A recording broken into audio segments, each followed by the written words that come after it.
Blueland అడవిలో ప్రశాంతమైన వాతావరణం ఉంది.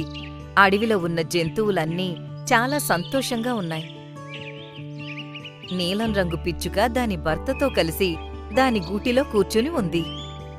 ఇంతలోనే అక్కడికి ఒక ఏనుగు ఇంకా రాబందు వచ్చాయి. అరే, ఈ ఏనుగు ఇక్కడికెలా వచ్చింది? మన అడవిలో ఒక్క ఏనుగు కూడా లేదు. రాము ఏనుగు, ఇదే ఆ నీలం పిచ్చుక. ఓ, అయితే తనే నా నీలం పిచ్చుక. అలా అని ఆ ఏనుగు చెట్టుని గట్టిగా గుద్దడం మొదలుపెట్టింది. అయ్యో ఏనుగు, నువ్వేం చేస్తున్నావు? నా గూటిని ఎందుకు పడేయాలని చూస్తున్నావు? నేను నీకు ఏం అపకారం చేశాను? ఏనుగు ఆ చెట్టుని కింద పడేసింది. ఆ తర్వాత నీలం పిచ్చుక ఉండే గూటిని కాళ్లతో తొక్కేసింది. అయ్యో, నువ్వు ఇలా ఎందుకు చేసావు దిష్ట ఏనుగు? అయినా నా ఇల్లు పడగొడితే నీకేం లాభం వస్తుంది? నేను నీకు ఒక విషయం స్పష్టంగా చెప్తున్నాను. నువ్వు ఈ అడవి నుండి దూరంగా వెళ్ళిపో. నీ కారణంగా మా అడవికి చాలా నష్టం జరుగుతుంది. ఇంతలోనే చిలుక, గోరింక ఇంకా పావురం కూడా అక్కడికొచ్చాయి. ఒక విషయం చెప్పు, నీలం పిచ్చుక కారణంగా నీకు ఏ నష్టం జరిగింది? నీలం పిచ్చుకుని పట్టుకోవడానికి చాలా దూరం నుండి వేటగాళ్ళు ఇక్కడికి వస్తారు. ఎందుకంటే పట్టణంలో తనకి బాగా రేటు ఉంది. ఎప్పుడైనా వేటగాళ్ళు నిన్ను పట్టుకోవడానికి అడవికి వస్తారో అప్పుడు వాళ్ళ మధ్యలో మా అడవిలో విశ్రాంతి తీసుకుంటారు. అలాగే ఎన్నో జంతువుల్ని వేటాడుతారు. ఇలా జరగడానికి కారణం కేవలం నువ్వే. అందుకే మా అడవి రాజు నిన్ను తరమమని ఆదేశమిచ్చారు. నువ్వు ఇక్కడ ఉండకపోతే నిన్ను వెతుకుతూ ఏ వేటగాడు ఇక్కడికి రాడు. వేటగాడు ఇక్కడికి రాకపోతే మా అడవిలో ఉండే అవసరం కూడా ఉండదు. అలా మా అడవిలో ఉన్న జంతువులు బ్రతికిపోతాయి. ఏనుగు మాటలు విని మిగతా పక్షులకి చాలా బాధ కలిగింది. ఇంకా నీలం పిచ్చుక కళ్ళల్లో నీళ్లు కారడం మొదలయ్యాయి. నేను రోజు వచ్చి అడవిలో చూస్తాను. ఒకవేళ నువ్వు ఇక్కడ కనిపిస్తే నేను వెళ్ళి మా యువరాజుకి చెబుతాను. ఇంకా ఈసారి తను నీకు మరణశిక్ష వేస్తారు. ఈ మాట విని నీలం పిచ్చుక ఏడుస్తూ అక్కడ్నుండి వెళ్ళిపోయింది. ఈ సంఘటన జరిగిన 15 రోజుల వరకు గ్రీన్లాండ్ అడవిలో జంతువులు ఇంకా పక్షులు చాలా సంతోషంగా ఉన్నాయి. రాము ఏనుగు తోటలో కూర్చొని ఉంది. ఈరోజు కడుపు నిండా అన్నం తిన్నాను. మజా వచ్చింది. అప్పుడే ఒక చిన్న పిచ్చుక వచ్చి దాని వీపు పైన కూర్చుంది. కాని ఏనుగుకి దాని గురించి తెలియలేదు. ఆ పిచ్చుక దాని ముక్కుతో ఏనుగు వీపుని గట్టిగా పొడిచింది. దానివల్ల రాము ఏనుగుకి చాలా నొప్పి కలిగింది. అయ్యో దేవుడా, ఎవరో నా నడుముకి ఇంజెక్షన్ వేశారనిపించింది. పిచ్చుక దాని పని చూసుకుని అక్కడ్నుండి వెళ్ళిపోయింది.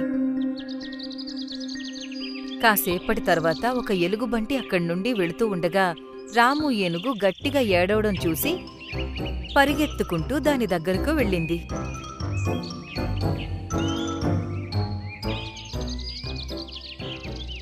అరే రాము ఏనుగు, నీకు ఏమైంది? నీకు అనారోగ్యం ఉన్నట్టు అనిపిస్తుంది. అలాగే నీ నడుం మీద నీలి రంగు ఎందుకు వస్తుంది? పొరపాటున నువ్వేమైనా విషమైన వస్తువు తినలేదు కదా? లేదు, నేను అలాంటిది ఏమీ తినలేదు మిత్రమా. నేనిప్పుడే వెళ్ళి షేర్ఖాన్ని పిలుచుకొస్తాను. బహుశా ఆయనకి దీని గురించి ఏమైనా తెలిసుండొచ్చు. అలా అని ఎలుగుబంటి అక్కడ్నుండి వెళ్ళిపోయింది. అది కాస్త దూరం వెళ్ళుంటుందంతే అదే చిన్న పిచ్చుక వచ్చి దాని భుజం మీద ముక్కుతో గుచ్చింది.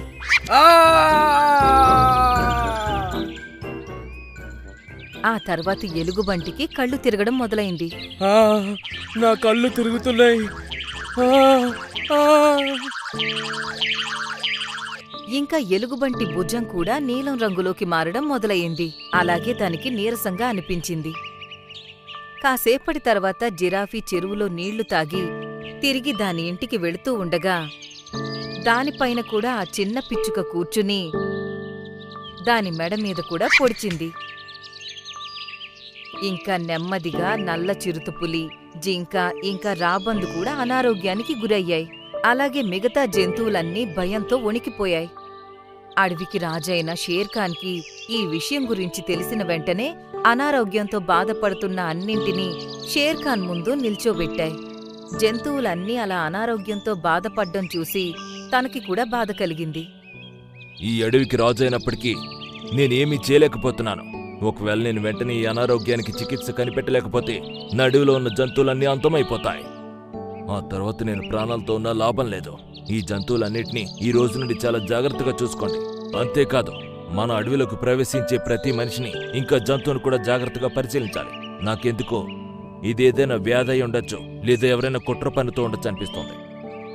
ఇంకా అన్నీ షేర్ఖాన్తో మాట్లాడాయి. షేర్ఖాన్ ఈ వ్యాధి గురించి తెలుసుకోవడం మొదలుపెట్టాడు. ఇంకా 2 రోజుల తర్వాత తిరిగొచ్చాడు. అక్కడ ఉన్న జంతువుల ఆరోగ్య పరిస్థితిలో ఎలాంటి మార్పు కనిపించలేదు. అందరూ షేర్ఖాన్ పైన ఎన్నో ఆశలు పెట్టుకుని తన వైపే చూస్తున్నాయి. ఇంకోవైపు ఆ చిన్న పిచ్చుక కూడా ఒక చెట్టు మీద కూర్చుని చూస్తుంది. నాకు తెలిసి ఇంకా నేను దూరంగా ఉండే అడవులకి వెళ్లాల్సి వస్తుందనుకుంటా. ఈ వ్యాధి గురించి చుట్టుపక్కలున్న అడవుల్లో కూడా ఎవ్వరికీ ఏం తెలీదు. అప్పుడే ఆ చిన్న పిచ్చుక అన్నింటి ముందుకు వచ్చి ఒక రాయి మీద కూర్చుంది. అరే, ఇంత చిన్న పిచ్చుక! అవును, నేను చిన్న పిచ్చుకని. అలాగే మీ అడవిలో జంతువులు అనారోగ్యానికి గురయ్యారు కదా, దానికి కారణం కూడా నేనే. అరే, కానీ నువ్వు అలా ఎందుకు చేశావు? నీకు మాతో ఏ శత్రుత్వం ఉందని అలా చేశావు? బాగా గుర్తు తెచ్చుకోండి. కొద్ది రోజుల ముందు మీ రాము ఏనుగు అలాగే రాబంతో కలిసి బ్లూలాండ్ అడవిలో ఉన్న నీలం పిచ్చుక గూటిని పగలగొట్టేశారు. అంతేకాదు తను అక్కడి నుండి వెళ్ళిపోయేలా చేశారు. అలా చేయమని నాకు మా రాజు చెప్పాడు. నా ఇష్ట ప్రకారం నేను అలా ఎప్పుడు చెయ్యాలనుకోలేదు. రాజా చెప్పడం వల్ల చేసినా అది తప్పు కదా. నేను ఆ నీలం పిచ్చుక బిడ్డని. మీరలా చేసినప్పుడు నేను పక్కనే దాక్కొని అన్నీ చూస్తున్నాను. అప్పుడే నేను నిర్ణయించుకున్నాను, మా అమ్మకి జరిగిన అవమానానికి తప్పకుండా పగ తీర్చుకోవాలని. నువ్విచ్చిన ఆదేశాల కారణంగా మా అమ్మ ఒక కొండపైన నివసిస్తుంది. అక్కడ తనకి చాలా ఇబ్బందులు కలుగుతున్నాయి. కానీ ఇప్పుడు మీరందరూ ఇబ్బంది పడుతుంటే నాకు చాలా ఆనందంగా ఉంది. పుట్టుకతోనే నా ముక్కుకి ఒక శక్తి ఉంది. ఇందులో నుండి చాలా ప్రభావం కలిగిన విషం బయటికొస్తుంది. నేను దాని అవకాశంగా తీసుకొని వీళ్ళందరికీ ఆ విషం ఎక్కించాను. ఈ మాట విని జంతువులన్నీ దానిని విచిత్రంగా చూడ్డం మొదలుపెట్టాయి. ఆ తర్వాత షేర్ఖాన్ ఇలా అన్నాడు. మీ అమ్మని అడవి నుండి బయటికి పంపించమని ఆదేశం ఇచ్చింది మా అన్నయ్య. నాకు ఆ విషయం గురించి తెలిసిన వెంటనే నేను ఇక్కడికి వచ్చి తనని అడవి నుండి బయటికి పంపించేశాను. అప్పటి నుండి నేను ఈ అడవికి రాజుని. తను మీ అమ్మకి చేసిన అన్యాయానికి శిక్ష మేం తనకి ముందే విధించేశాం. ఈ మాట విని చిన్న పిచ్చుకకి బాధ కలిగింది. నన్ను క్షమించండి. నేను పగతో రగిలిపోతూ అనవసరంగా మీ అందరినీ ఇబ్బంది పెట్టాను. ఇప్పుడు చెప్పు, నీ ముక్కు నుండి వచ్చిన విష ప్రభావం ఈ జంతువుల మీద నుండి ఎలా పోతుంది? దీని చికిత్స కేవలం మా అమ్మ దగ్గరే ఉంది. తన ముక్కుతో ఈ జంతువులని కేవలం ముట్టుకుంటే చాలు, ఆ విషం దానంతట అదే తగ్గిపోతుంది. ఇంకా వీళ్ళకి నయమైపోతుంది. నేను వెంటనే మా అమ్మని తీసుకొస్తాను. చిన్న పిచ్చుక దగ్గరగా 2 గంటల్లో దాని తల్లిదండ్రులతో కలిసి అక్కడికి చేరుకుంది. నీలం పిచ్చుక, మా పాతరాజు నీకు చేసిన అన్యాయానికి మేము నిన్ను క్షమాపణ కోరుతున్నాం. దయచేసి నా అడవిలో ఉన్న జంతువులన్నింటినీ బాగు చేయి. షేర్ఖాన్ మాట విని నీలం పిచ్చుక జంతువులన్నింటినీ దాని ముక్కుతో తాకింది. అప్పుడు జంతువులన్నింటి మీద ఉన్న నీలం రంగు గాయాలు మాయమైపోయాయి. అవన్నీ క్షేమంగా ఉండడం చూసి అన్నీ సంతోషించాయి. అలాగే షేర్ఖాన్ కూడా ప్రశాంతంగా ఊపిరి పీల్చుకున్నాడు. నీలం పిచ్చుక, మేం నీ గూడును పగలగొట్టాం. అందుకే ఇప్పుడు మేమే నీకు గూడు కట్టేస్తాం. అంతేకాదు, ఇక నుండి నువ్వు నీ కుటుంబంతో ఇక్కడే కలిసి ఉండొచ్చు. ఏమంటావ్? చిన్న పిచ్చుక, నేను చెప్పింది కరెక్టేనా? అప్పుడు చిన్న పిచ్చుక సంతోషంగా ఇలా అంది. అవును షేర్ఖాన్, నాకు కూడా మీలాంటి రాజు కింద ప్రజల్లో ఉండటం సంతోషాన్నిస్తుంది. ఆ రోజు నుండి నీలం పిచ్చుక కుటుంబం కూడా అక్కడే సంతోషంగా ఉండడం మొదలుపెట్టాయి. అలాగే దాని కష్టకాలం కూడా సమాప్తమైంది. ప్రియమైన పిల్లలు, ఏదైనా సమస్య వస్తే మనం ధైర్యంగా దాన్ని ఎదుర్కోవాలి. ఎదుటి వాళ్ళని దోషిగా చేసి వాళ్ళకి ఎటువంటి హాని కలిగించకూడదు.